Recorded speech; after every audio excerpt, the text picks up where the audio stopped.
Alors bonjour, bienvenue sur Partage la parole. Dans cette diffusion, on va regarder qui est Israël. Je vais le faire en deux parties. On va toucher donc aujourd'hui la partie 1 de 2. On va définir c'est quoi le juif en général. Dans la partie 2, on va regarder la suite de qui est Israël. Donc en introduction, je peux vous dire qu'il y a beaucoup de pasteurs et d'enseignants, autant dans l'interprétation générale en rapport avec la loi, ou encore en rapport avec l'eschatologie, c'est-à-dire l'analyse des événements dans la fin des temps, la prophétie, tout ça, utilisent souvent le raisonnement que les gentils, c'est-à-dire les païens, ne sont pas d'Israël, et qu'Israël est un groupe séparé complètement à part. Il y a différentes théories en rapport avec ça, on va les voir dans la partie 2. Je voulais simplifier ça pour la première partie. Mais je voulais juste dire que cette analyse-là influence grandement l'interprétation de vraiment beaucoup de choses, comme entre autres la loi, l'eschatologie. Ça a des liens assez étroits avec la dispensation, la doctrine des dispensations, comme par exemple l'ère de la loi, l'ère de la grâce et de l'Église, des choses comme ça. Donc ça va de main dans la main avec ces doctrines-là. Et on va retrouver des doctrines, comme par exemple de la substitution, c'est-à-dire que l'Église remplace Israël. On va trouver encore une doctrine, une théologie de la séparation, c'est-à-dire que l'Israël et l'Église sont deux choses distinctes, séparées. Donc, dans cette partie 1-là, dans un premier temps, on va regarder d'où vient le terme Israël, qu'est-ce qu'il signifie. Dans la deuxième partie de cette présentation, on va regarder la définition commune de ce qu'est un juif, bien sûr dans notre compréhension. Ce qui va expliquer beaucoup de choses, OK? Et on va regarder par la suite de ça la définition biblique complète de ce qu'est un juif. Puis en troisième partie, on va aller voir les versets bibliques pour voir qu'est-ce que l'Écriture en dit d'une façon générale en rapport avec qui Israël, le juif, comment tout ça s'explique. On va voir que l'Écriture n'est vraiment pas silencieuse là-dessus, on a beaucoup d'informations. Mais ça peut être quelque chose de difficile à entendre pour certaines personnes qui ont pas des préjugés, mais des convictions déjà établies et qui peut-être, cet enseignement-là va ébranler vos, vos convictions. Je vous invite à étudier et écouter attentivement.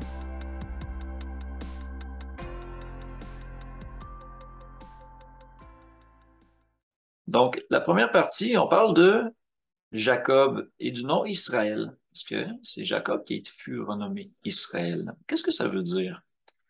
Euh, on peut le trouver dans la concordance, le mot Israël. Donc là, oui, je peux partager mon histoire devant Dieu ici. Dans Genèse 25-26. Et donc, c'est la naissance d'Ésaü et de Jacob. Et Ésaü, le premier qui sort, on lui donne le nom d'Ésaü, et ensuite sortit son frère, dont la main tenait le talon d'Ésaü, et lui on donna le nom de Jacob. Et là, ici, on n'a pas de particularité. Quand on va voir la Asterval, on a une explication de la signification du mot. Ésaü veut dire velu, et Jacob veut dire le supplanteur. Et quand on va voir dans la définition du mot araméen Jacob, euh, on voit que ça veut dire heel catcher, that is supplanter. Donc, le supplanteur. Et dans l'interprétation, plus tard qu'on voit des textes, on voit que Jacob va dire vendre, il va acheter ses eaux qui vend son droit d'aînesse. Et aussi, il vole la bénédiction des eaux qui est le premier-né. Parce que Ésaü a comme méprisé son droit d'aînesse. Donc, Ésaü se fâche après lui. Mais c'est de là que vient le terme Jacob ou Jacob. Donc, 25-26. On a un passage en Genèse 27-36. Donc, on a une explication ici. Verset 35. Isaac dit, ton frère est venu avec ruse. Et il a enlevé ta bénédiction. Et Ésaü dit, est-ce parce qu'on l'a appelé du nom de Jacob qu'il m'a supplanté deux fois? Il a enlevé mon droit d'aînesse et voici maintenant qu'il vient d'enlever ma bénédiction. Et il dit, n'as-tu point réservé de bénédiction pour moi? Bon. Donc ici, on peut voir que dans sa définition, Jacob supplanteur, il voleur un peu, il usé de ruse. Puis on voit aussi dans le stratagème avec sa mère, qui a écouté sa mère et tout ça, pour tromper son père Isaac, faire croire qu'il était Ésaü et tout ça. Donc c'est une malhonnêteté. Et quand on regarde, bon, au travers de tous les récits de la Genèse en rapport avec Jacob, il était clairement idolâtre et d'autres péchés, évidemment. Si on continue, Genèse 32, 26, on voit un certain moment où Jacob cherche à réparer les torts avec Ésaü. Hein, les années ont passé, il y a eu Léa comme femme, il y a eu Rachel comme femme, et puis il y a eu ses enfants, tout ça. Et puis là, il cherche à se faire pardonner d'Ésaü. Il se rend compte qu'il lui a fait du tort, mais il a peur de son frère, il a peur qu'il soit violent et qu'il le tue. Alors, il arrive une nuit où, au matin, il rencontre, ça dit ici le texte, au verset 24, Jacob demeura seul, alors un homme lutta avec lui jusqu'au lever de l'aurore. Voyant qu'il ne pouvait le vaincre, cet homme le frappa à l'emboîture de la hanche, et l'emboîture de la hanche de Jacob se démit pendant qu'il luttait avec lui. Et il dit, laisse-moi aller, car l'aurore se lève. Et Jacob répondit, je ne te laisserai pas aller, que tu ne m'aies béni. Il lui dit, quel est ton nom? Et il répondit, Jacob. Il dit encore, ton nom ne sera plus Jacob, mais tu seras appelé Israël, car tu as lutté avec Dieu et avec des hommes, et tu as été vainqueur. Et ensuite, Jacob l'interrogea en disant, fais-moi, je te prie, connaître ton nom. Et il répondit, pourquoi me demandes-tu mon nom? Et il le bénit là. Il n'a pas dit son nom. Et dans un autre texte, puis on va le voir après, on voit que cet homme-là était un ange. Donc ici, il a un peu comme prophétisé, parce que c'est seulement plus tard qu'officiellement Dieu renomme Jacob Israël, à un événement précis. C'est là qui est important de comprendre, c'est qu'ici, il commence à faire un processus de vouloir réparer ses torts auprès de son frère. Et c'est là qu'il lui dit, tu ne seras plus appelé Jacob, mais tu seras appelé Israël, car tu as lutté avec Dieu. Comme si, comme si on résistait à Dieu et que on demande bénédiction, on reconnaît nos torts et on se repent, on veut faire mieux. OK? C'est un petit peu ça qui se dégage dessus. D'ailleurs, le mot Israël signifie Dieu combat ou encore Dieu conquiert. On peut voir certaines interprétations qui disent Dieu est ta force. Donc, ça peut être un nom aussi symbolique. Bien sûr, les noms hébreux étaient souvent donnés pour leur symbolisme, comme on vient de dire, Jacob, Ésaü, tout ça. Donc, ici, c'est intéressant. Genèse 32, 30, Jacob appela ce lieu le nom de Péniel, car, dit-il, j'ai vu Dieu face à face et mon âme a été sauvée. Donc, c'est comme s'il avait reçu une grâce à ce moment-là. Assez étrange, mais ça s'explique pas encore tout à fait, juste par ce passage-là. On va en voir d'autres. On s'en va en Osée. Osée le prophète, 12, verset 5. Donc, on parle de Jacob ici. On dit, dans le sein maternel, Jacob saisit son frère par le talon et dans sa vigueur, il lutta avec Dieu. Il lutta avec l'ange et il fut vainqueur. Il pleura et lui adressa des supplications. Jacob l'avait trouvé à Bethel et c'est là que Dieu nous a parlé. Et si on va juste un peu plus loin, bon, ici ça se nomme l'Éternel est le Dieu des armées, son nom est l'Éternel. Et il dit au verset 7, et toi, reviens à ton Dieu.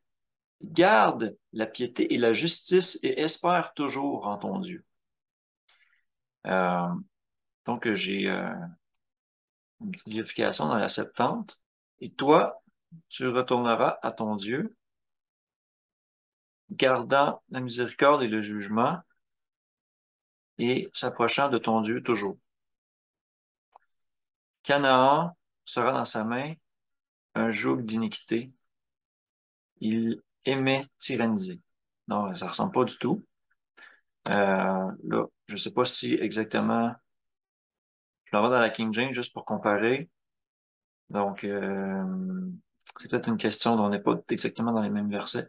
Ici, on voit que c'est le verset 2. Le Seigneur avait une controverse avec Judas. Hein, une controverse, il avait une lutte avec lui. Pour punir Jacob selon ses voies. Intéressant. Ici, on dit la même chose au verset 3. Et sa force, il eut le pouvoir avec Dieu. Bon, c'est légèrement différent que le Louis II. Vous êtes capable de lire l'anglais. Mais il eut le dessus, hein, ou le pouvoir sur l'ange, et prévalut. Il pleura et lui fit des supplications. Il le trouva en Bethel. Et là, il nous parla. Et ça dit ensuite au verset 6, c'est ça que je cherchais. Alors, reviens à ton Dieu, hein, garde la miséricorde et le jugement et attends ou espère en ton Dieu continuellement. Donc ici, il y a une notion de repentance qui est claire. C'est là que je voulais faire un petit lien. Il y en a un autre en Genèse 35. Donc, on est 3 chapitres plus loin que quand on était en Genèse 32 tantôt. Donc, ici, il y a quelque chose de crucial qui se passe. On est en début de Genèse 35. Donc, Dieu dit à Jacob, lève-toi, monte à Bethel et demeure-y. Là, tu dresseras un autel au Dieu qui t'a paru lorsque tu fuyais Ésaü, ton frère. Ah, bien sûr, il parle de lui. Il parle de Bethel, c'est l'endroit où est-ce qu'il a lutté avec l'ange. Donc, Jacob dit à sa maison et à tous ceux qui étaient avec lui, ôtez les dieux étrangers qui sont au milieu de vous, purifiez-vous et changez de vêtements. Hein, on vient juste de voir justement la signification des vêtements, intéressant. Donc, ça dit, nous nous lèverons et nous monterons à Bethel. Là, je dresserai un autel au Dieu qui m'a exaucé dans le jour de ma détresse et qui a été avec moi pendant le voyage que j'ai fait. Ils donnèrent à Jacob tous les dieux étrangers qui étaient entre leurs mains. Donc, les statuettes, les idoles, ces choses-là. Et les anneaux qui étaient à leurs oreilles. Donc, probablement qu'il y avait des bijoux aussi d'une connotation à idolâtrie. Et Jacob les enfouit sous le térébinthe qui est près de Sichem. Donc, ça veut dire qu'il les cache pour que personne ne les trouve. Hein. Il veut les enterrer, il veut que ça soit fini, il ne veut plus en parler, il s'en débarrasse. Ensuite, ils partirent. Et la terreur de Dieu se répandit sur les villes qui les entouraient. Et on ne poursuivait pas les fils de Jacob. Donc, je ne suis pas trop sûr de pourquoi c'est dit.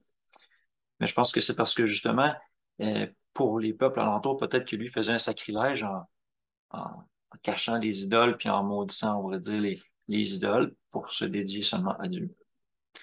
Mais ici, ce qui est intéressant, c'est que euh, au verset 9, ça Dieu apparut encore à Jacob après son retour de Padan Aram et il le bénit. Et Dieu lui dit, ton nom est Jacob, tu ne seras plus appelé Jacob, mais ton nom sera Israël. Et il donna le nom d'Israël. Et ensuite, il le bénit, hein, il faut sur fécond, multiplie-toi et tout ça. Il fait la même promesse qu'il a donnée à Abraham. Ce qui est intéressant ici, c'est que tout de suite après avoir renié ses idoles, après vouloir chercher la réconciliation avec Ésaü, il y a une notion de vouloir changer.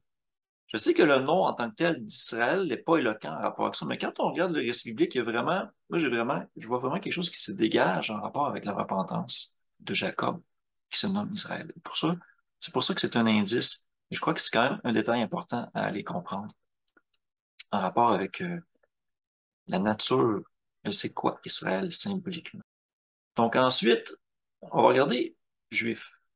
Juif, c'est quoi être juif?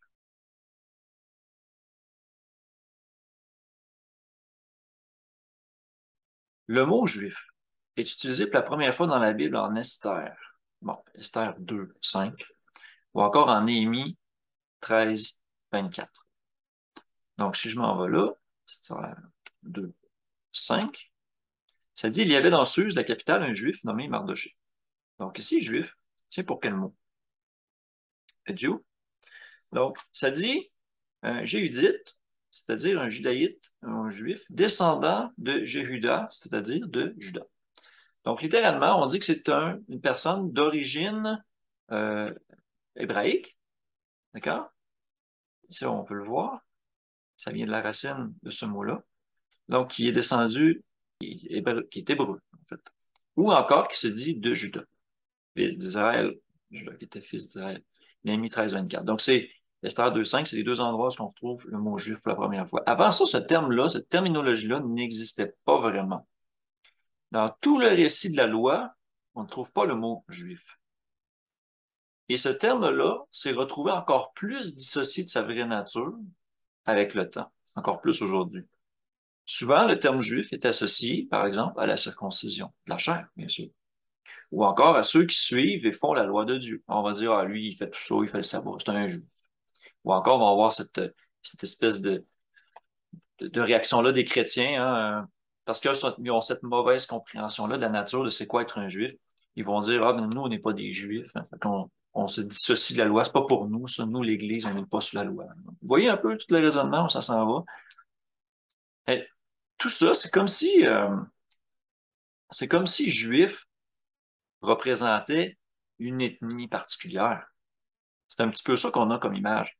Et on doit se l'avouer, si vous cherchez sur Internet le mot juif, ce que vous allez trouver, c'est des images qui ressemblent à des gens avec des chapeaux, avec une barbe ou des cheveux qui dépassent le long des favoris ici, à cause d'un verset de Lévitique 19, 27 qui dit tu ne couperas pas les coins de ta barbe et tu ne couperas pas les coins de ta tête, un truc comme ça.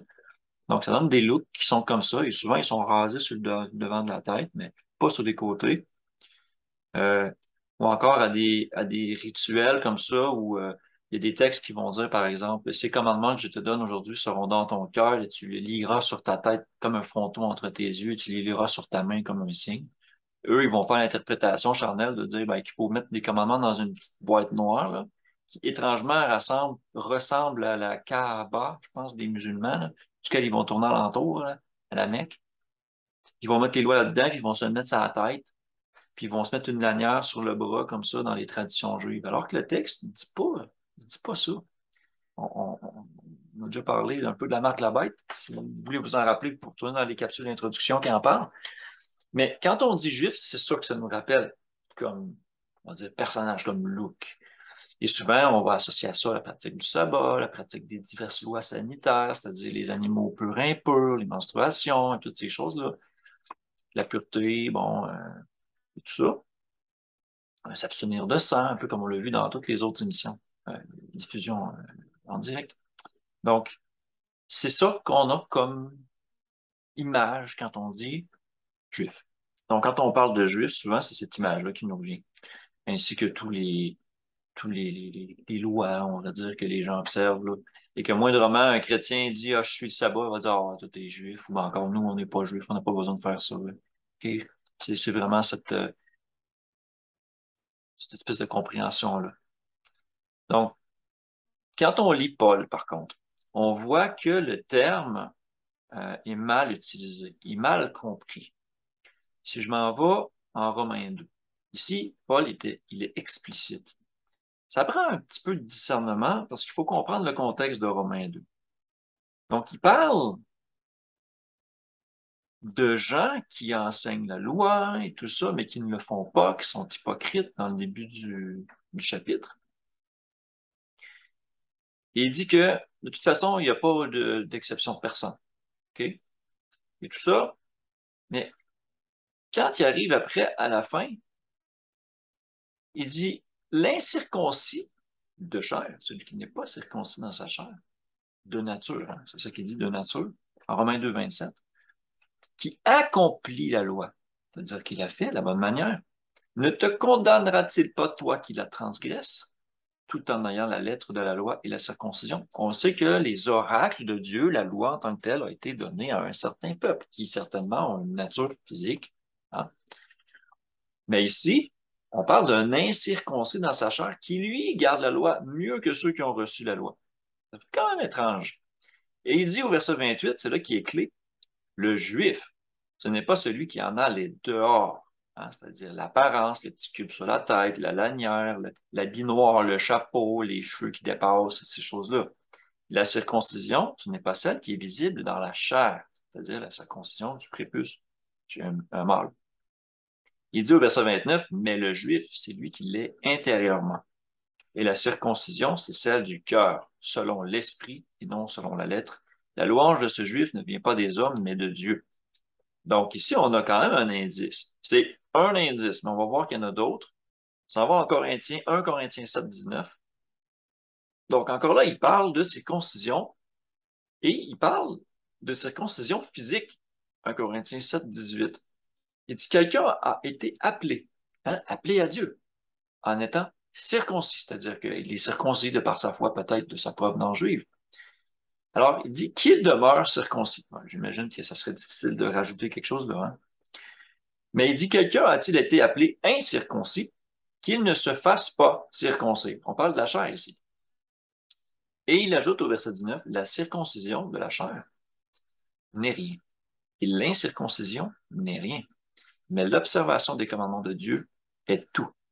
Donc ici, on vient de faire un parallèle encore là avec Romains 2 qui décrit Et on fait un lien avec la circoncision. Donc, souvent, très, très, très souvent, j'ai vu ça plein de fois, puis peut-être même que vous aussi, vous avez ce réflexe-là de dire, bon, mais la circoncision, c'est pour les Juifs. Hein? Donc, aussitôt qu'on dit qu'on garde le sabbat ou qu'on veut garder des lois et tout ça, on est dit, va donc te faire circoncire, hein, aussi. Je me suis fait dire ça un petit peu comme un peu va te faire, hein, avec le même ton. Je me le suis déjà fait dire. Donc, ici, Paul, il est clair que ça, la circoncision physique, ça sert pas à grand-chose. Ce qui est important, c'est l'observation des commandements. C'est ça qui est important. On a un petit peu le même raisonnement avec son épître aux Philippiens. J'étais en Philippiens 3:3. Et il dit, c'est intéressant, hein, il dit en Philippiens 3:2, juste avant, prenez garde aux chiens, prenez garde aux mauvais ouvriers, prenez garde aux faux circoncis. Donc, il existe des vrais circoncis. Et il rajoute au verset 3, car les circoncis, hein, les vrais circoncis, c'est nous qui rendons à Dieu notre culte par l'Esprit de Dieu. Et on sait que l'Esprit de Dieu fait marcher dans la sanctification. OK? Et qui dit, et qui nous glorifions en Jésus le Christ, et qui ne mettons point notre confiance en la chair. Et là, ici, il faut faire attention à la définition de c'est quoi la chair. C'est ça le sujet complètement à part, mais je veux le dire juste là pour éclaircir un point. La chair, c'est pas faire la loi. La chair, c'est transgresser la loi, parce qu'on sait que la loi, elle est spirituelle, mais que notre nature, elle, a tendance au péché. Notre nature, elle est charnelle. Donc, quand on marche par l'Esprit de Dieu, normalement, on ne fait pas les œuvres de la chair, décrites en Galates 5. On fait les œuvres dans les fruits de l'Esprit, les œuvres de l'Esprit. Ce qui est de marcher dans la loi, en faire un usage légitime. D'accord? Et là, comme s'il n'avait pas assez avancé son point, ici en Philippiens 3, il se compare lui-même là-dedans, en rapport avec ce qu'il dit. Et ce passage-là est souvent utilisé justement pour dire, ah, vous voyez, ça donne absolument rien, tout ça. Regardez dans quel contexte il l'utilise. Il dit, moi aussi, cependant, j'aurais sujet de mettre ma confiance en la chair. Si quelqu'un d'autre croit pouvoir se confier en la chair, je le puis bien davantage, moi, circoncis le 8e jour, donc il est circoncis, de la race d'Israël, donc il est physiquement descendant d'un des descendants d'Israël. Il dit de la tribu de Benjamin, un Hébreu né d'Hébreu, quant à la loi, pharisien. Quant aux zèles, persécuteur de l'Église. On va dire qu'il pensait que l'Église, au début, c'était une hérésie, donc il était pour être persécuté, on le sait, on le voit en acte. Et ici, c'est intéressant, il dit irréprochable à l'égard de la justice de la loi. Et là, on utilise ça comme exemple en disant, vous voyez bien, lui, là, il se pensait irréprochable dans la loi et tout ça. Puis il dit, mais ces choses qui étaient pour moi des gains, je les ai regardées comme une perte à cause de Christ. Et même, je regarde toutes choses comme une perte à cause de l'intelligence, de l'excellence, de la connaissance de Jésus-Christ, mon Seigneur, pour lequel j'ai renoncé à tout. Et je les regarde comme de la boue, et même le terme ici, des fois, c'est des excréments, afin de gagner Christ. Et là, continue sa disserte, hein, qui dit d'être trouvé en lui, non avec ma justice, celle qui vient de la loi, mais celle qui s'obtient par la foi en Christ. Donc, ici, c'est intéressant qu'il fait un parallèle entre la circoncision, de dire que l'observation des commandements de Dieu est tout, en 1 Corinthiens 7, alors qu'ici, on pourrait l'interpréter complètement l'inverse. Ça, c'est la nature même de Paul. Il va dire une chose, puis on va dire qu'un deux chapitres plus loin, il va dire complètement l'inverse, dans notre perception. Alors que son message est le même. Il faut aller au-delà un peu de ce qu'il dit en apparence. Ici, c'est pas vrai qu'il était irréprochable à l'égard de la justice de la loi. Il le dit lui-même qu'il était un meurtrier, qu'il avait de la haine au cœur, qu'il agissait par incrédulité. Donc, jusqu'à un certain point, il justifiait par les œuvres en disant, ah, moi je suis bon, moi je suis bon. En réalité, il était aussi pécheur. Et c'est ça l'essence de la loi, c'est de nous faire nous reconnaître notre péché et de pouvoir travailler sur ce péché-là afin de pouvoir le vaincre et de passer vraiment dans un état où on ne commet plus ce péché-là. Bon, autre sujet. Mais ici, on ne peut pas servir de ce passage-là comme d'un exemple pour dire, ah ouais, mais tout ce qu'il faisait en rapport avec la loi, par exemple, c'est une perte. Il avait péché. Tous ses efforts pour faire la loi, il avait péché. Il n'était pas capable d'avoir un sacrifice suffisant pour expier ses fautes, même s'il continuait à faire la loi, par exemple. Donc, il a regardé tout ça comme une perte à cause de Jésus-Christ, mais il dit aussi à cause de l'excellence de la connaissance de Jésus, mon Seigneur. On sait que lui, il est revenu à la vie. L'exemple qu'il a donné est parfait.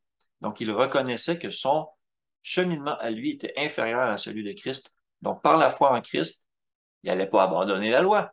Il allait plutôt changer sa voie pour se coller à celle que Jésus avait fait. C'est tellement logique. Ici, la base de l'argument, c'est les circoncis, c'est nous. Donc, il dit que les Juifs, c'est nous, c'est ceux qui croient et qui font les commandements, si on en croit les autres passages qu'on a vus. Alors là, ce passage-là ici amène à une autre explication nécessaire. Il dit ici de la race d'Israël, de la tribu de Benjamin. Donc, jusqu'à quel point ça ici, c'est important dans notre compréhension de ce qu'est un Juif ou de ce qu'est Israël. C'est assez important, mais ça peut devenir assez complexe si on ne fait pas attention. Donc, je pense, comme on va dire dans la prochaine partie, c'est que on va faire la différence entre un Juif ethnique, vraiment de la chair, et un Juif spirituel.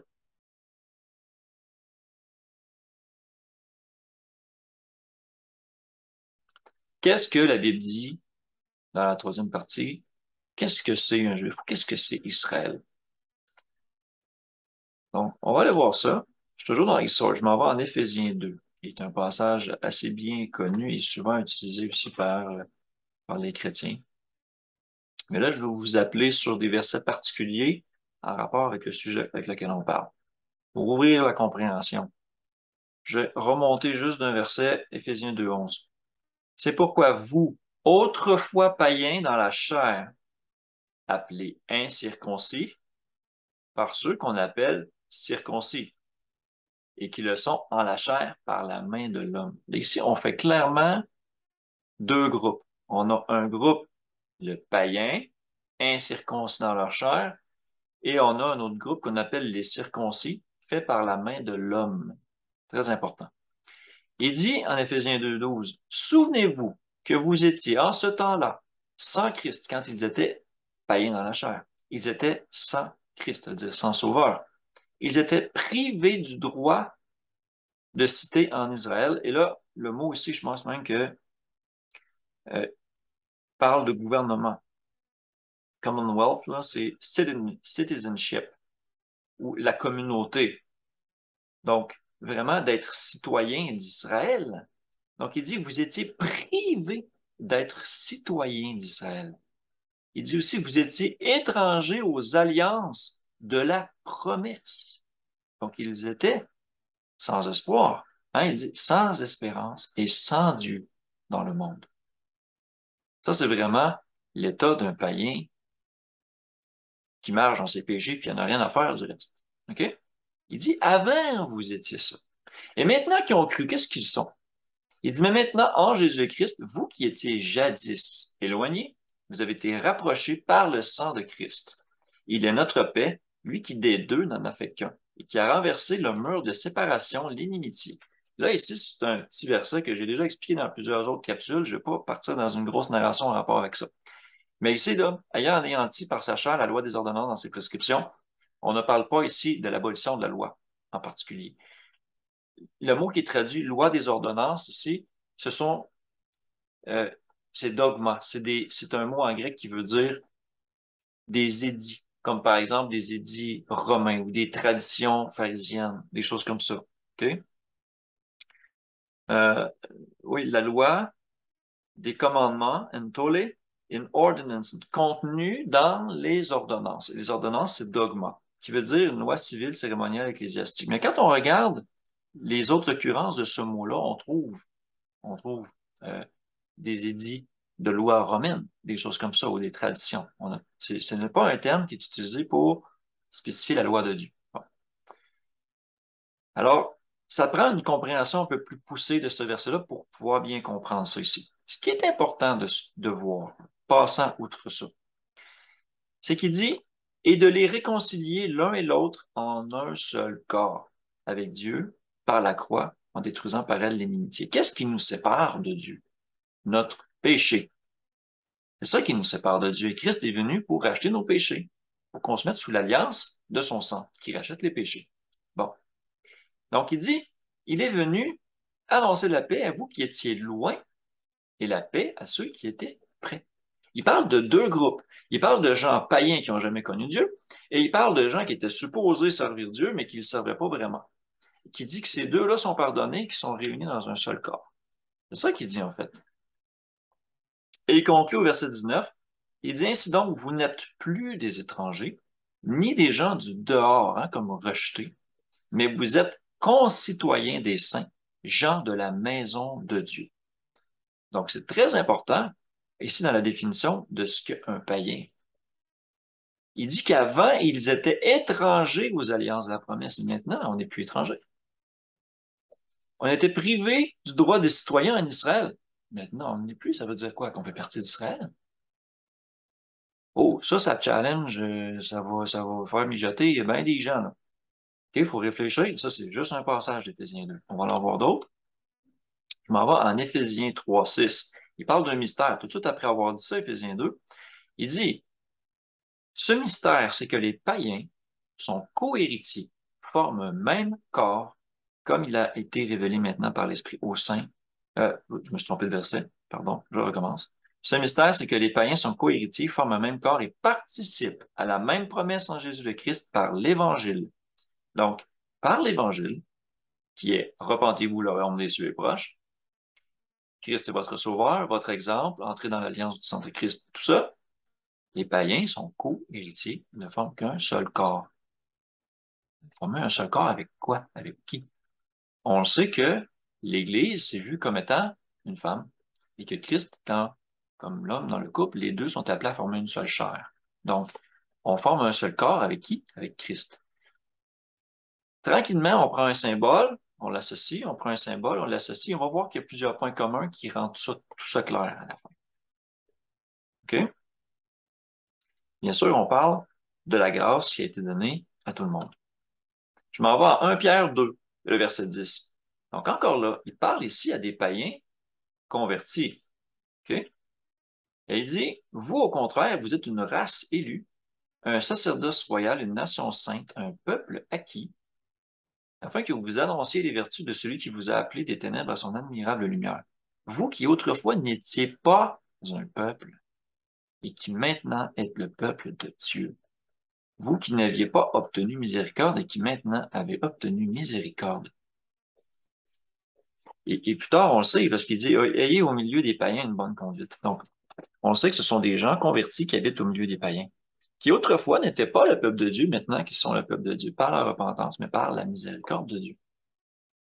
Et ce texte-là, ici, là, vous êtes une race élue, un sacerdoce royal, une nation sainte. Ce sont des choses qui sont dites textuellement en Exode au peuple de Dieu. Donc, Pierre utilise la même formulation auprès des païens convertis que c'était pour le peuple de Dieu dans le temps. Ce qui peut faire un choc à plusieurs personnes. OK? On continue. Le lien intéressant ici, 1 Pierre 2, 25, juste un peu plus loin dans le chapitre. Car vous étiez comme des brebis errantes. Ça vous rappelle pas un passage, ça? Et maintenant, vous êtes retournés vers le pasteur et le gardien de vos âmes. Et il dit un autre passage aussi, inspiré du même chapitre. Lui, par les meurtrissures duquel vous avez été guéris. Eh bien, on fait appel à Isaïe 53.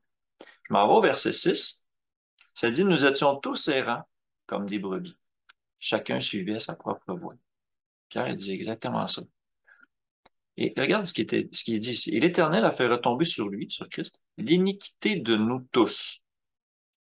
Ce qui est intéressant ici, là, c'est que si je m'en vais au verset 8, de qui on parle? Pour qui Christ est mort? Ça dit, il a été enlevé par l'angoisse et le châtiment, et parmi ceux de cette génération, qui a cru qu'il est retranché de la terre des vivants et frappé pour les péchés de mon peuple. C'est Isaïe ici qui passe un message, mais il dit, mon peuple. C'est qui ça? Peuple de Dieu. Alors, Pierre ici fait un lien avec le peuple de Dieu. Christ est mort aussi pour le peuple de Dieu, comme pour les païens. Tous ceux qui acceptent son message de repentance peuvent faire partie du peuple de Dieu. C'est ça que ça dit ici. OK. Ésaïe 56, qui est un autre chapitre d'Ésaïe qui est très éloquent. Donc, je passe les premiers versets. Mais le point qui fait le plus, c'est le verset 6. Et les étrangers, c'est-à-dire des gens qui sont en dehors, là, quand on regarde la traduction, l'origine du mot étranger, là, ce sont des gens étrangers, Eton. heathendom. Ça veut dire qu'ils sont païens, qu'ils sont en dehors. Pareil comme Éphésiens 2 nous disait, vous étiez étrangers à la promesse. OK? Donc ici, on dit, les étrangers qui s'attacheront à l'Éternel pour le servir, pour aimer le nom de l'Éternel, pour être ses serviteurs, tous ceux qui garderont le sabbat pour ne pas le profaner, qui persévéreront dans mon alliance, je les amènerai sur ma montagne sainte. Bon.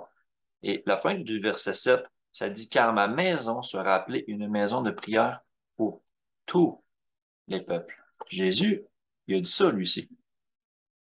Il a dit, n'est-il pas écrit, ma maison sera une maison de prière pour tous les peuples, mais vous en avez fait un repère de bandits, de brigands, un truc comme ça quand ils chassent les monnayeurs. Il venait de citer Isaïe 56. Il venait de se fâcher sur le fait que c'était pas accueillant pour les étrangers qui voulaient venir se joindre à Dieu. Et regardez le verset suivant. Le Seigneur, l'Éternel, parle. Lui qui rassemble les exilés d'Israël, je réunirai d'autres peuples à lui, aux siens déjà rassemblés. Ici, c'est une prophétie qui allait réunir d'autres peuples à lui. C'est une prophétie, mais en même temps, ça se faisait déjà. C'est un principe qui existait déjà, il était juste mal compris. Puis il n'était pas commun, disons, on pourrait dire ça. Mais on va en Jean 10, des paroles de Jésus lui-même, verset 16. J'ai encore d'autres brebis qui ne sont pas de cette bergerie. Celles-là, il faut que je les amène.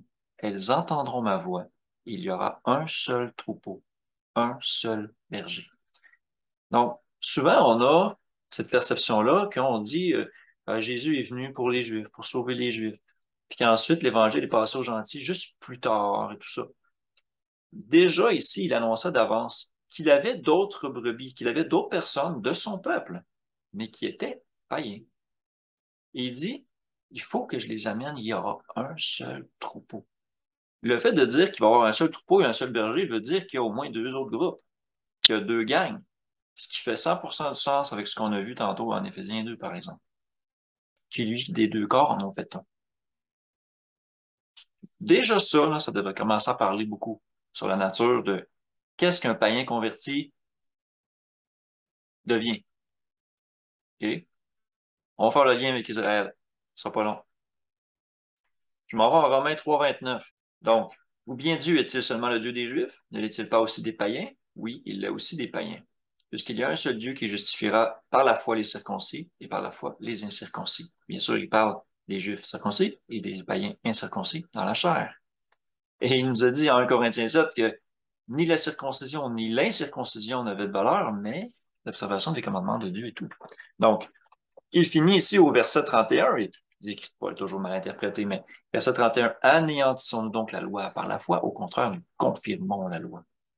Donc, il ne faut pas commencer à essayer de prendre les versets qui font notre affaire, là. Il finit tout son chapitre en disant, non, non, vous ne comprenez pas, on n'abolit pas la loi, là. On la confirme. C'est-à-dire qu'on doit l'accomplir. Tout ça, c'était écrit, puis il faut la faire. C'est comme complètement diamétralement opposé à ce qu'on nous enseigne la plupart du temps. Romains 9, encore très éloquent en rapport. Là, on fait une petite distinction en rapport justement avec on va dire le juif ethnique, je pourrais l'appeler comme ça. Donc, au début de Romains 9, il parle de ses frères selon la chair. Donc, il dit il, il est en chagrin continuel à cause de ceux qui ont renié Christ, qui n'ont pas accepté Christ et tout ça, la promesse, qui est la promesse de Dieu, en fait. Et il dit ici qu'ils sont israélites, à qui appartient l'adoption, la gloire, les alliances, la loi, le culte, les promesses, les patriarches. Donc, toutes ces choses-là appartiennent au peuple qui a été le peuple de Dieu et qui ont refusé leur Messie. Et il dit ici, tout de suite après avoir parlé de l'espèce d'Israël charnel, regardez ce qu'il dit.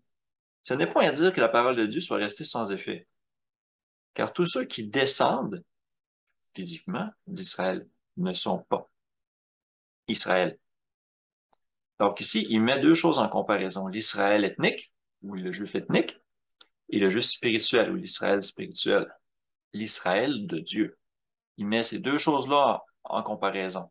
Il dit, c'est pas tous ceux qui descendent de la chair qui sont réellement Israël. C'est ça qu'il dit. Donc, il dit, pour être la postérité d'Abraham, ils ne sont pas tous ses enfants. Mais il est dit, en Isaac sera nommé pour toi une postérité. Et on sait qu'Isaac est le symbole pour Christ. C'est l'enfant de la promesse. Il continue au verset 8, c'est-à-dire que ce ne sont pas les enfants de la chair qui sont enfants de Dieu. mais ce sont les enfants de la promesse qui sont regardés comme la postérité. Ça, c'est assez fort comme terme. OK? Donc, ceux qui croient en Christ deviennent Israël. Fait que ça pose la question, mais comment ça se fait? Ben, c'est par la foi. Et ce fut toujours le cas. Toujours le cas. On va le voir dans d'autres versets. C'est pas nouveau, malgré que c'est révélé d'une façon plus évidente avec Christ, mais c'était pas un phénomène nouveau. OK? Donc ici, Romains 9. Et là, il s'en va au verset 25, Romains 9, 25. Il dit, selon qu'il le dit dans Osée, hein, le prophète, j'appellerai mon peuple celui qui n'était pas mon peuple. Intéressant.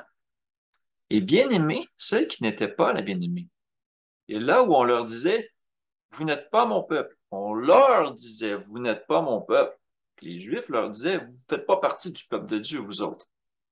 OK? Et là, il dit, ils seront appelés fils du Dieu vivant. Ouh. OK. Et là, ensuite, on parle du côté d'Israël. Ésaïe s'écrit de son côté au sujet d'Israël. Car le nombre des fils d'Israël serait comme le sable de la mer, un reste seulement sera sauvé. C'est répété ça à plusieurs autres endroits. OK? Donc, on peut voir encore là deux groupes à traitement similaire. Ils ont des histoires différentes, mais ils ont un même traitement. Dieu ne fait pas exception de personne. J'ai déjà parlé qu'il y avait une loi pour tout le monde dans les capsules d'introduction, une loi pour tous. Donc, si vous ne l'avez pas vu, je vous invite à aller la voir. Mais ici, je continue dans l'examen des versets en rapport avec Israël. Ça continue. OK? On va le voir oser, sa citation d'oser. Donc, dans la Louis II, pas vraiment clair, honnêtement. Mais dans la Septante et dans la King James, curieusement, ça rend quand même, c'est assez fidèle à la citation. Donc, ça dit en Osée 2,23 dans la King James, et je l'assommerai pour moi dans la terre, et j'aurai miséricorde sur elle qui n'avait pas obtenu miséricorde. Et je dirai à eux qui n'étaient pas mon peuple, tu es mon peuple. Et ils diront, tu es mon Dieu. Donc, c'est intéressant parce qu'ici, un peu plus haut, on voit carrément en Osée, là, je m'en vais en Osée 2,16, je vais retourner en français. Ça parle d'une femme qui fait des péchés et tout ça. Puis ça dit, en ce jour-là, tu ne m'appelleras, tu m'appelleras mon mari et tu ne m'appelleras plus mon maître. J'ôterai de sa bouche les noms des Baals afin qu'on ne les mentionne plus par leur nom. Donc, je serai ton fiancé pour toujours. Par la justice, la droiture, la grâce et la miséricorde, je serai ton fiancé par la fidélité et tu reconnaîtras l'Éternel. Et là, on parle du peuple qui n'était pas un peuple qui sera appelé. C'est tout à fait remarquable parce qu'on voit que l'Église est la fiancée, Christ est le mari à être marié et tout ça. Donc, on voit ça et c'est, wow, ça parle de l'Israël de Dieu. Ça parle du païen qui se repent comme du juif qui se repent. Ça parle de ces deux groupes de personnes-là qui se rejoignent en un seul corps en Christ. C'est ça que ça dit. On passe ensuite à un chapitre un peu plus nébuleux, mais souvent utilisé aussi, entre autres, par les Juifs messianiques. Si vous ne savez pas c'est qui les Juifs messianiques. Mais aussi des interprétations différentes que j'ai vues de Romains 11. Romains 11, il y a des versets clés. Tout le chapitre est intéressant et pertinent, mais il y a quand même des versets clés que je vais vous lire. Donc, c'est l'histoire d'un olivier. C'est un symbole, bien sûr, que Paul fait. Et il parle de l'olivier, et on peut comprendre que, comme l'olivier, c'est Israël. Il y a des branches qui ont été coupées à cause de leur incrédulité. Il y en a d'autres qui sont greffées à cause de leur foi, justement. Et on dit que les racines sont saintes. Au verset 25, ça dit, je ne veux pas, frère, que vous ignoriez ce mystère, afin que vous ne vous regardiez point comme des sages. C'est qu'une partie d'Israël, une partie d'Israël est tombée dans l'endurcissement jusqu'à ce que la totalité des païens soit entrée. Entrée en quoi? C'est la question. Entrée en quoi? Il dit au verset 26, ainsi tout Israël sera sauvé selon qu'il est écrit, le libérateur viendra de Sion et détournera de Jacob les impiétés. Donc, ici, là, souvent, on fait la distinction de dire qu'Israël, c'est l'arbre et que les chrétiens qui se convertissent doivent aller se greffer à Israël. Alors, ce que la plupart des gens qui en viennent à cette conclusion-là font, c'est qu'ils s'en vont en Israël, ou ils s'en vont s'accoter sur les traditions des Juifs, les lanières, les blocs, les châles, puis faire leurs supplications devant le mur des lamentations et tout ça. Puis souvent adopter plein de traditions juives. Bon, est-ce que c'est de ça qu'on parle ici? Non, on parle pas de ça. Si les branches naturelles ont été coupées et que les branches représentent Israël, ceux qui sont incrédules, c'est l'Israël charnel qui ne croit pas en Christ. Donc, l'arbre ne peut pas être ce groupe de personnes-là. Ça tombe sous le sens. Faut y penser un peu. C'est pas, ça se peut pas. Non, ici, ce qu'on dit, et c'est une image qui est reprise par Jésus, je pense, en Jean 15, qu'on va regarder, mais il dit qu'il est le cep. Il dit qu'on est greffé à lui et que toute personne qui est greffée à lui porte des fruits. Et s'ils sont pas greffés à lui, ils sont retranchés, ils sont jetés, puis préparés pour le feu. C'est exactement la même image qu'on utilise en Romains 11. Donc, un peu plus tard, je vais vous montrer une image qui essaie de résumer un peu tous les éléments de tout ça pour que ce soit plus clair. Et bien sûr, ceux qui sont retranchés, et tu sais, il y a vraiment une notion ici, là, puisque j'essaie de résumer, c'est un chapitre entier, c'est difficile, mais il y a une notion qui dit que si on est greffé, on doit craindre. Parce que si les branches naturelles ont été coupées, ils peuvent nous couper nous aussi. C'est-à-dire que Dieu peut nous retrancher de nouveau. Il peut dire, ah, je t'ai greffé, mais tu fais plus la job. T'es coupé. Et ceux qui ont été coupés peuvent être regreffés aussi. Quand ça va être trop tard, ça va être trop tard. Quand le jugement va venir, tous ceux qui sont pas greffés à l'arbre vont brûler. Donc, l'arbre, c'est qui? C'est ça. C'est un petit peu ça la question. Et clairement, ici, on parle de l'Israël. OK? Pour liser le Romain 11, c'est clair quand même là-dedans. On parle de ceux qui n'ont pas cru. Hein, ce qu'Israël cherche, il ne l'a pas obtenu. Mais l'élection l'a obtenu. Tandis que les autres ont été endurcis. Faut pas oublier là-dedans que Pierre, Jean, Jacques, tous les apôtres, c'est tous des Juifs. Paul, même. Hein? Shaul, qui est devenu Paul, c'est un Juif. Il l'a dit lui-même. Hébreu, né d'Hébreu, de la race d'Israël, de la tribu de Benjamin et tout. C'était les Hébreux. C'était l'élection. Ils ont cru en, en Jésus, à la promesse de Dieu. Alors, ils font partie de l'Israël de Dieu. Alors, un païen qui se convertit, qui croit, qui se joint à l'Israël de Dieu, ça change toute l'interprétation de beaucoup de choses. Vraiment beaucoup de choses. Je continue les quelques versets que j'avais. Justement, on s'en va en Jean 15. Je m'en vais au verset 6. On parle justement, il dit, je suis le vrai cep, mon père est le vigneron et tout ça.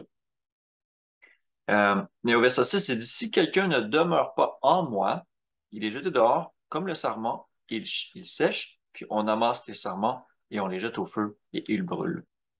Donc, quand on regarde le narratif là, de 15:1 à 15:6, on voit clairement qu'il parle de lui comme étant le porte-greffe et que ceux qui sont greffés sur lui produisent du fruit.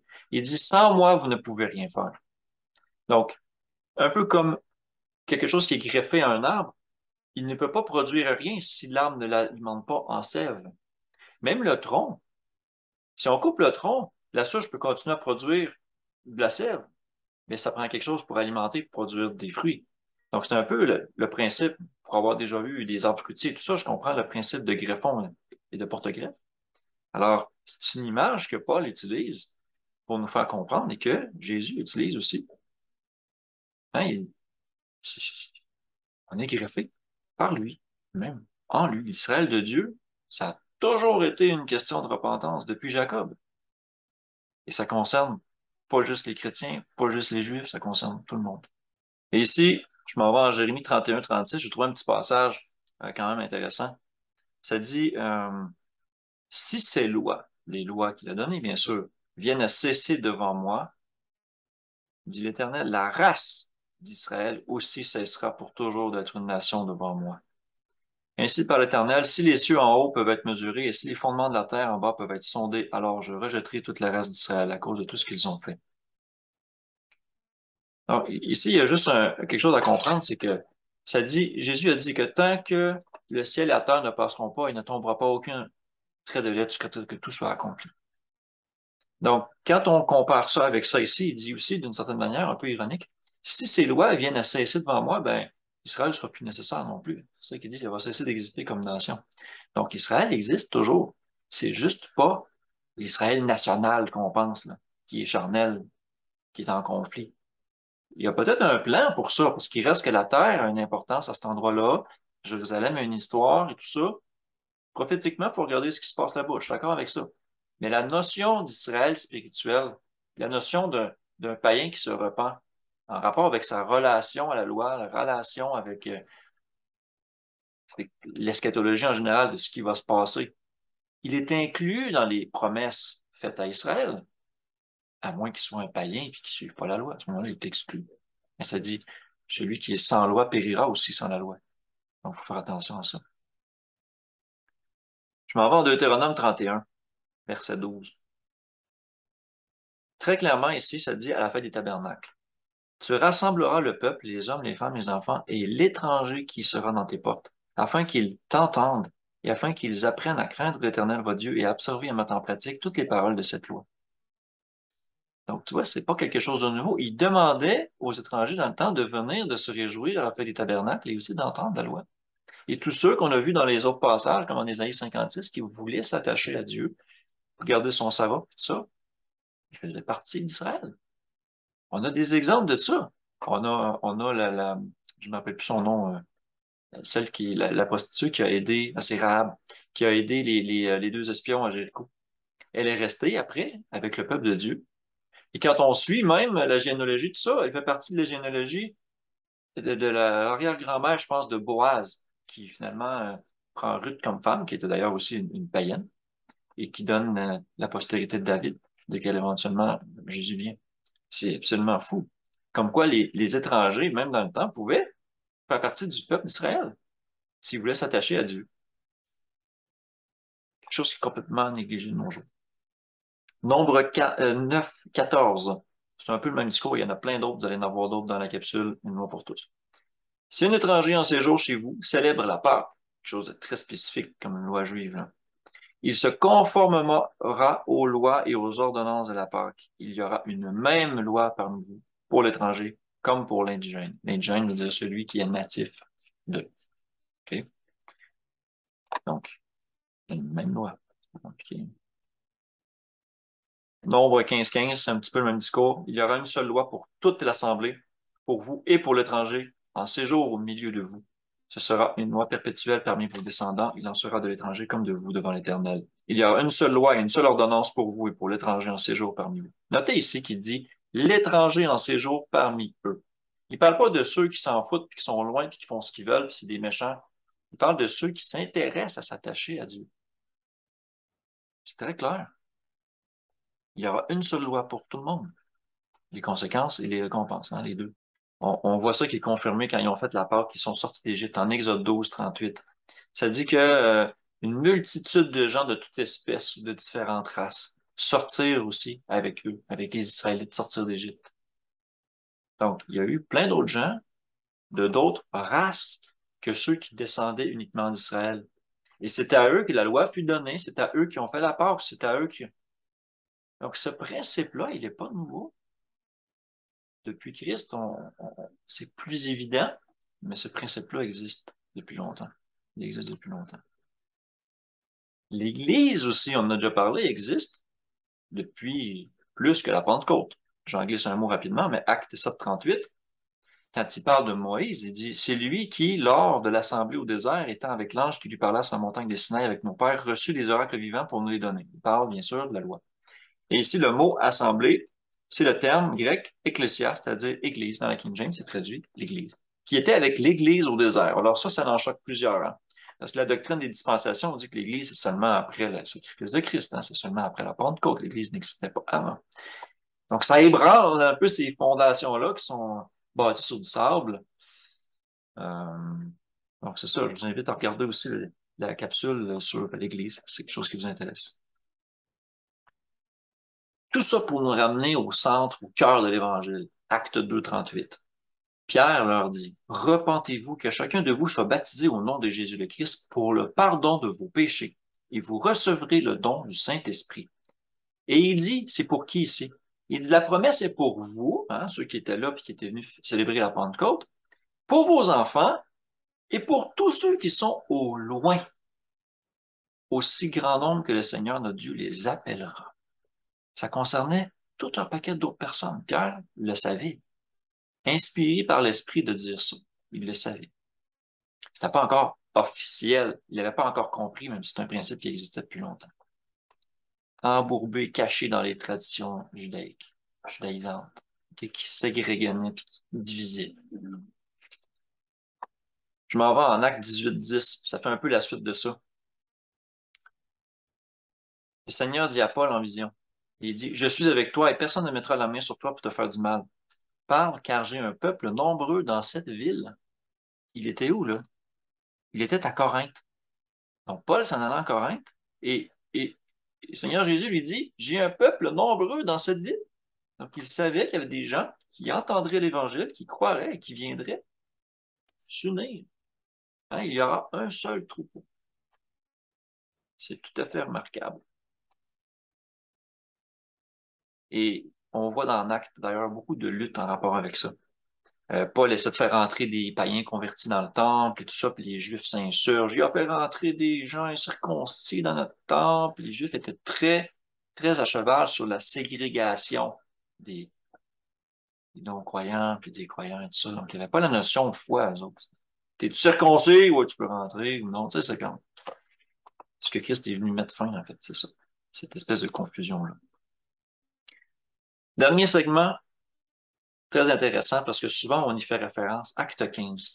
On y fait référence surtout les chrétiens de la grâce qui vont dire que la loi est plus bonne, toutes ces choses-là. Donc, la raison de pourquoi les gens s'assemblent en Acte 15, c'est que euh, des gens qui avaient cru du parti des pharisiens se levèrent et disaient qu'il fallait circoncire les païens et exiger l'observation de la loi de Moïse, exiger tout, il faut tout qu'ils fassent. Donc là, les apôtres, les anciens se réunissent pour examiner, penser, réfléchir ensemble à cette affaire-là. Et au travers de tout ça, Jacques se lève et, inspiré, cite les prophètes en disant, après cela, je reviendrai et je relèverai de sa chute la tente de David. J'en réparerai les ruines et je la redresserai, afin que le reste des hommes cherche le Seigneur, ainsi que toutes les nations sur lesquelles mon nom, sur lesquelles mon nom est invoqué, dit le Seigneur qui fait ces choses, à qui elles sont connues de toute éternité. Donc ensuite, ils en viennent à la conclusion. Il dit, je suis d'avis qu'on ne crée pas des difficultés à ceux des païens qui se convertissent à Dieu et qu'on leur écrit de s'abstenir des souillures des idoles, de la fornication, des animaux étouffés et du sang, puisque le reste, ils vont pouvoir le lire, l'entendre plutôt à chaque sabbat dans les synagogues parce qu'on y lit Moïse. C'est ça que le verset 21 dit. Donc, ce qui est intéressant ici, c'est que Jacques, il cite Amos. On va aller voir ça. Amos 9.9. De quoi qu'il parle? Qu'est-ce que ça veut dire quand il dit ça? On passe souvent ce coin-là, on passe vite. La Louis II est pas tout à fait sur la coche, comme on pourrait dire. On va aller à la Septante. Il y a eu une petite modification ici et pour cause. D'accord? Donc, je commence par la Louis II. Car voici, je donnerai mes ordres et je secouer, genre, okay, secouer la maison d'Israël parmi toutes les nations. On parle en anglais, je pense, de tamiser, comme on secoue avec le crible sans qu'il tombe à terre un seul grain. Et là, il dit au verset 11, en ce temps-là, je relèverai de sa chute la maison de David, ce qui ressemble beaucoup à ce que j'ai dit. J'en réparerai les brèches, j'en redresserai les ruines, et je la rebâtirai comme elle était autrefois. Jusque-là, ça se ressemble. Verset 12, afin qu'il possède le reste d'Édom et toutes les nations sur lesquelles mon nom a été invoqué, l'Éternel qui accomplira ces choses. Ce qui est bizarre ici, c'est que c'est pas du tout comme la citation de Jacques. Ah, si on revient, ça dit, afin que le reste des hommes cherche le Seigneur, ainsi que toutes les nations sur lesquelles mon nom est évoqué. C'est pas du tout pareil. Je retourne en Amos. Donc, ça dit, afin qu'ils possèdent le reste d'Édom. C'est comme si ce message-là disait que les Juifs, charnels, allaient posséder les nations, ils allaient les acquérir, les conquérir, ils vont être à nous, on va avoir domination sur eux autres. C'est un petit peu ça, puis c'est la pensée que beaucoup de Juifs, encore aujourd'hui, ont en rapport avec ça. Que ce soit les Israélites noirs ou les Israélites en Jérusalem. OK? Si on s'en va dans la Septante, très similaire à ce que Jacques dit. Donc, il parle du tabernacle qui est tombé, le tabernacle de David, qui doit être relevé et tout ça, qui sera rebâti comme dans les temps immémoriaux, hein, comme dans les temps anciens. Ben, si on parle du temps de Moïse, de l'Assemblée au désert, on n'est pas loin de ça, le début de l'histoire humaine. Il dit pour que ceux qui restent parmi les hommes cherchent diligemment, ou cherchent le Seigneur diligemment, OK? Et de toutes les nations, de ceux sur lesquels mon nom est appelé par eux, dit le Seigneur qui fait ces choses. Oh, là, ça ressemble beaucoup à ce que Jacques vient de dire. Donc là, on vient de changer complètement la doctrine. On vient de dire que maintenant, les païens qui invoquent le nom de Dieu font partie du tabernacle de David. Donc, font partie d'Israël. Ah, ouais. Ça peut être gênant pour certaines personnes qui pensent qu'ils sont pas juifs, par exemple.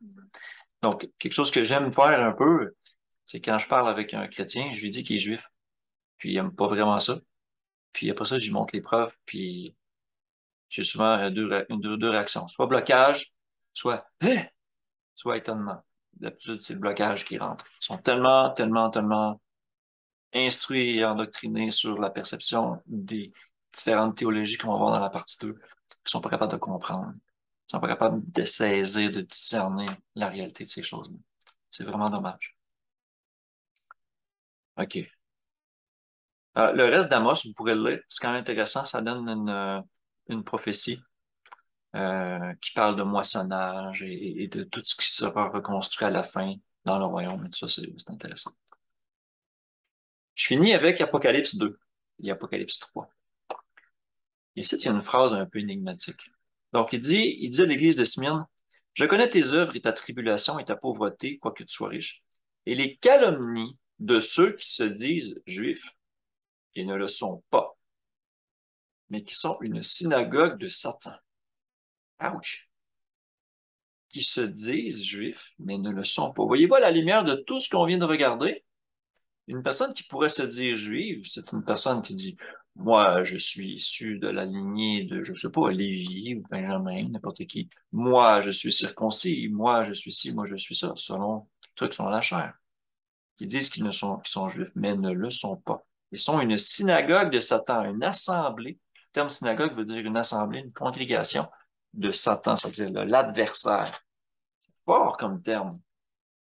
Le deuxième terme comme ça qui est utilisé, c'est Apocalypse 3:9.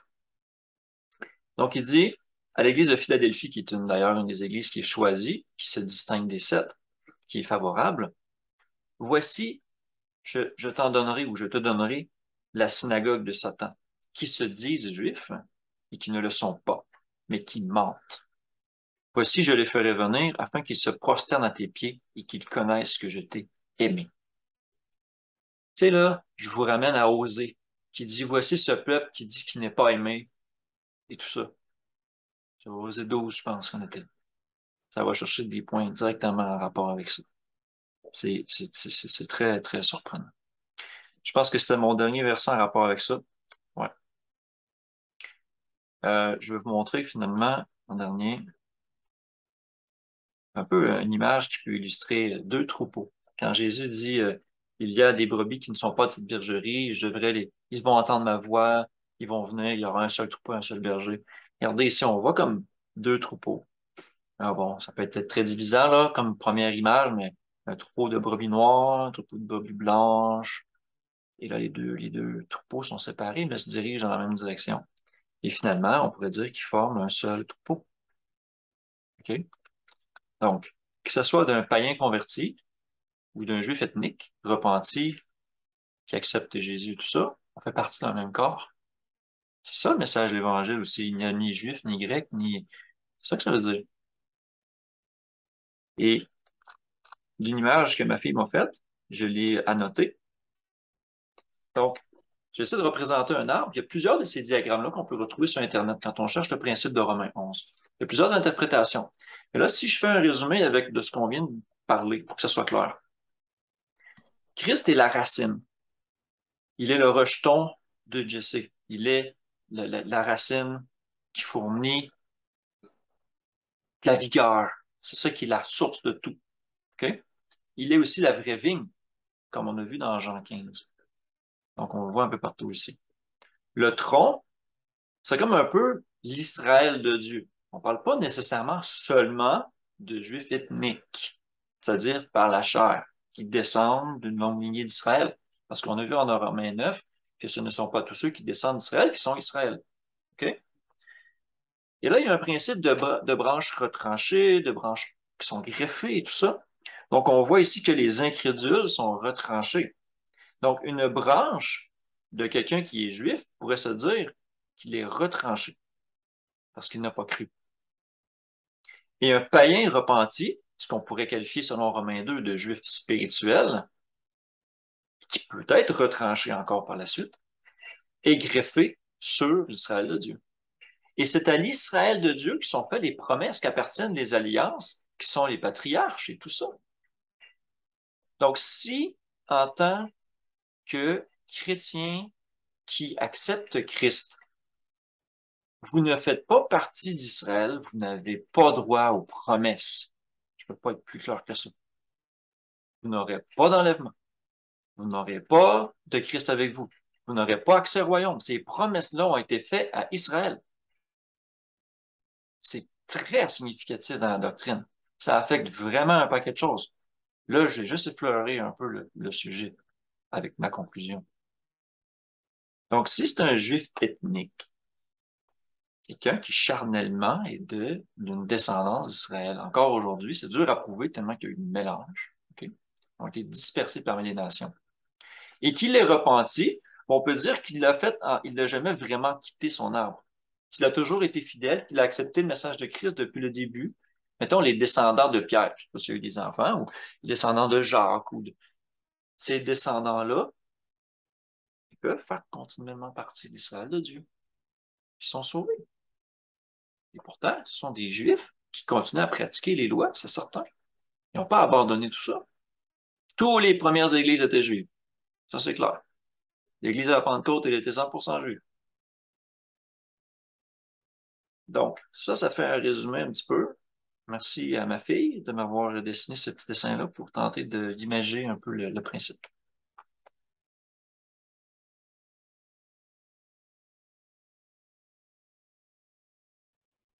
La conclusion de tout ça.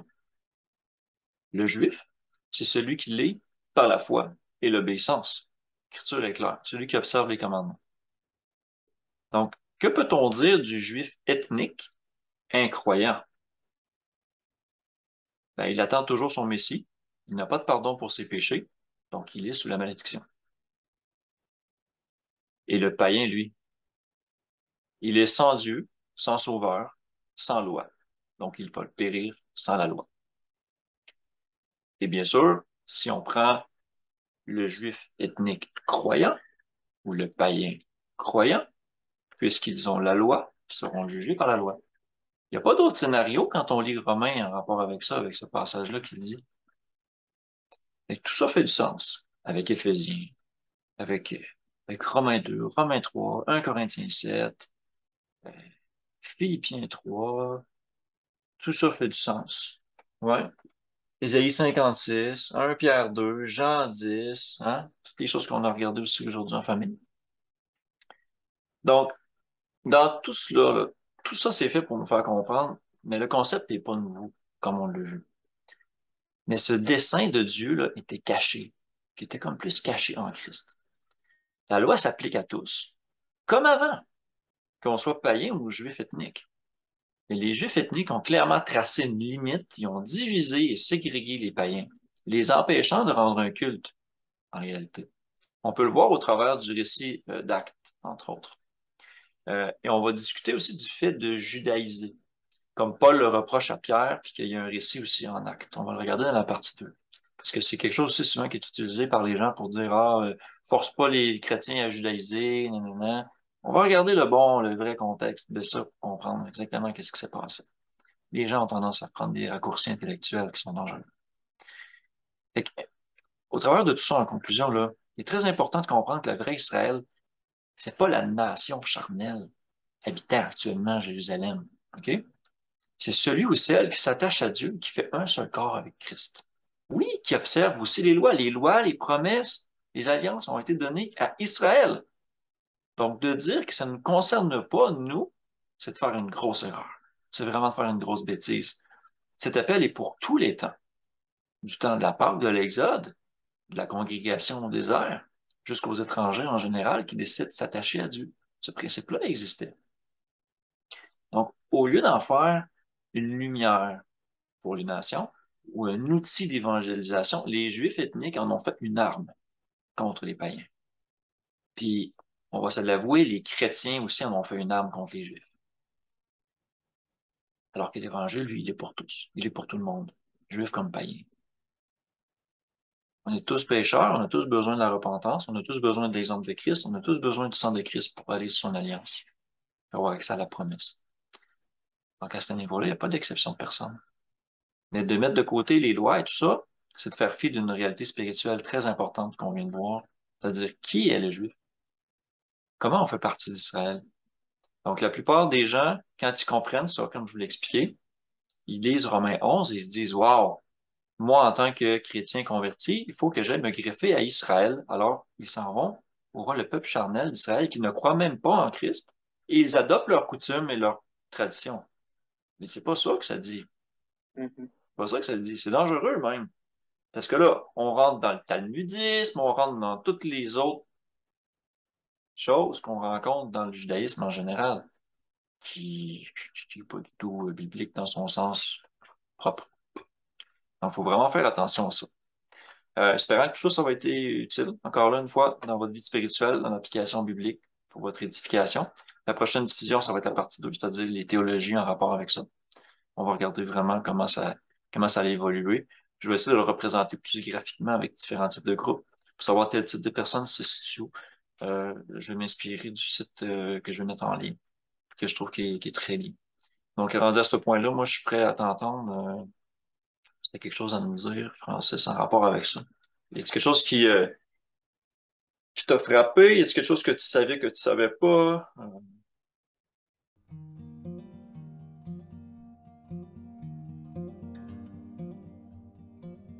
Ouais, ben, tu sais, je savais quand même l'implication que ça avait, tout ça, là, mais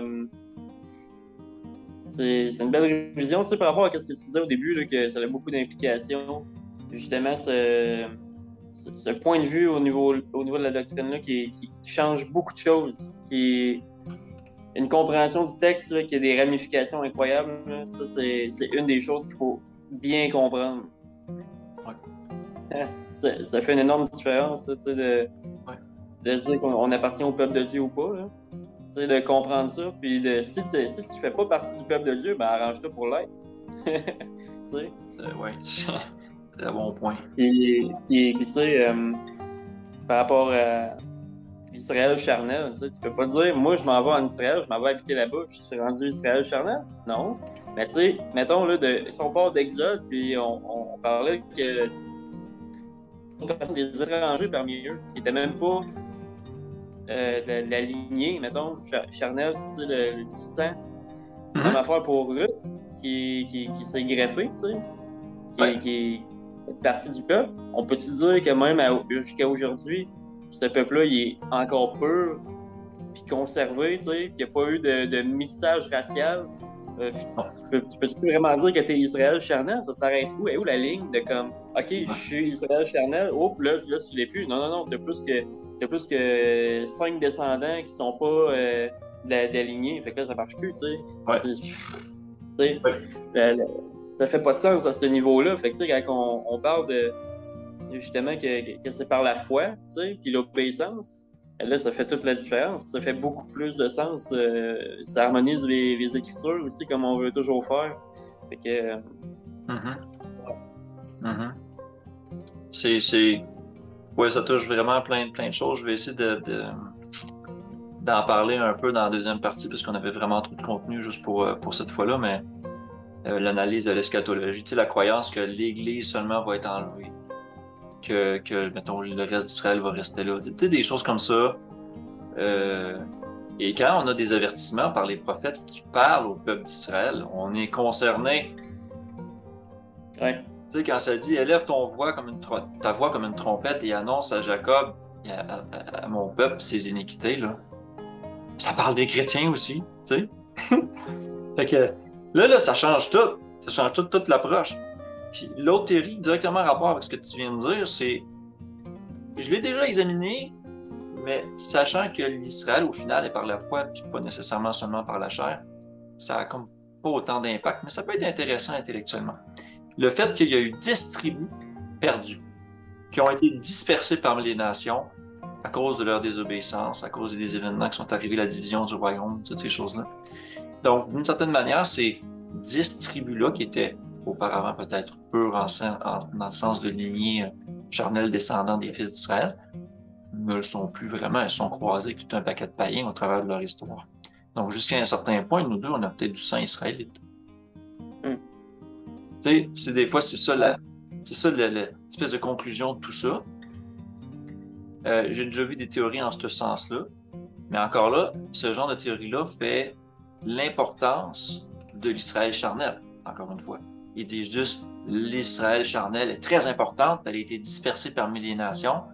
Fait que là, peut-être que toi, t'es d'Israël charnel. Ils mettent toute l'importance sur le charnel, mais c'est pas ça l'importance. Ce ne sont pas tous ceux qui descendent d'Israël qui sont Israël, donc arrêtez de vous en faire avec des théories de généalogie, comme Paul le dit. Ça donne rien Ouais. de discuter de ça.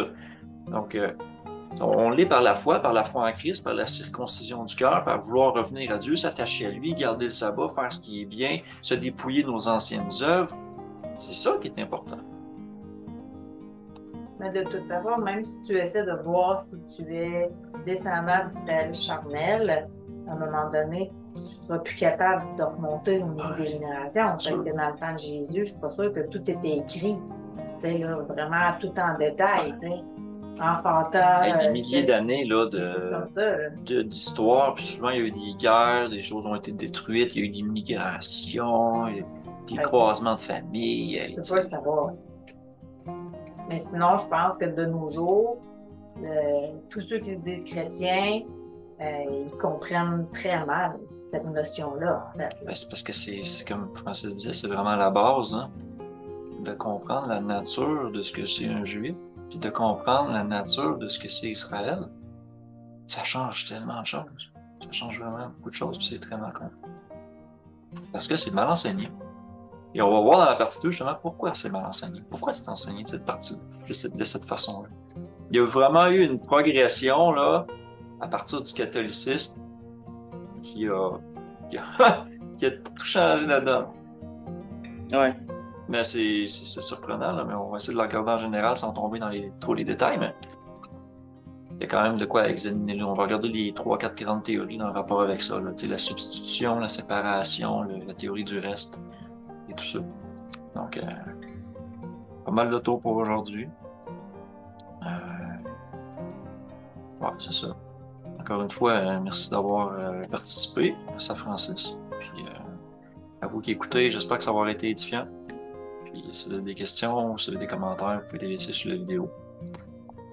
Donc, on se revoit pour la partie 2. Que le Père nous bénisse tous. Merci. Merci, Francis. Merci, Isabelle.